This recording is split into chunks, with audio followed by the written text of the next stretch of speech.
pour vous présenter un petit peu en quoi consiste la formation, on a mis en place plusieurs modules pour essayer de balayer tout ce qui est important à savoir quand on veut démarrer.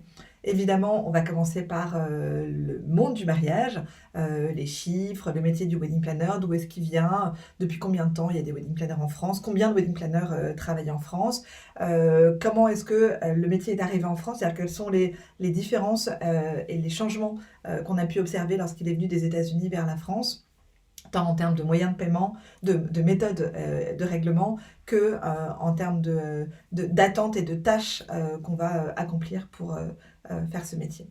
On va donc découvrir le métier, quelles sont les tâches qui vous incombent, qu'est-ce que les mariés attendent de vous. Vous verrez que les mariés attendent un certain nombre de choses de vous, il faut que vous puissiez aller au-delà de ce qu'ils attendent. Comme c'est un métier nouveau, souvent les mariés ne savent pas exactement quoi vous demander, où commence votre travail, où est-ce qu'il s'arrête.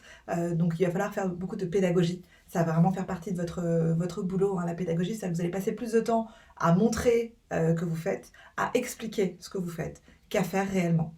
Donc il faut être très dans l'humain, il faut accepter d'être dans l'échange permanent avec vos mariés. Ensuite, on passera à l'organisation de mariage en soi, c'est-à-dire qu'on va faire le rétro-planning. Lorsque vous organisez un mariage, il y a des étapes à accomplir les unes après les autres.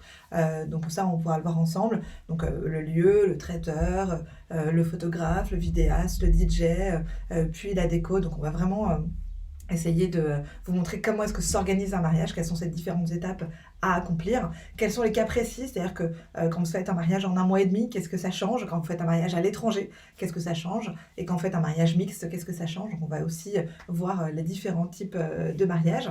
Ensuite, on parlera de la personnalisation du mariage, parce qu'évidemment, ça fait partie de votre travail. Il faut personnaliser le mariage, il faut que les mariés aient la sensation que ce mariage est unique, qui est à leur image et qui n'est que leur mariage.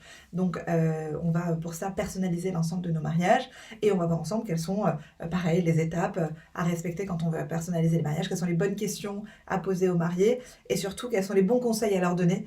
Souvent quand on parle de personnalisation, les mariés imaginent plein d'animations les unes après les autres et en fait parfois on va un petit peu trop loin, parfois on en fait trop, parfois on fait pas bien. Donc on est là aussi pour les conseiller et donc je vous donnerai toutes les bons trucs à donner à vos mariés.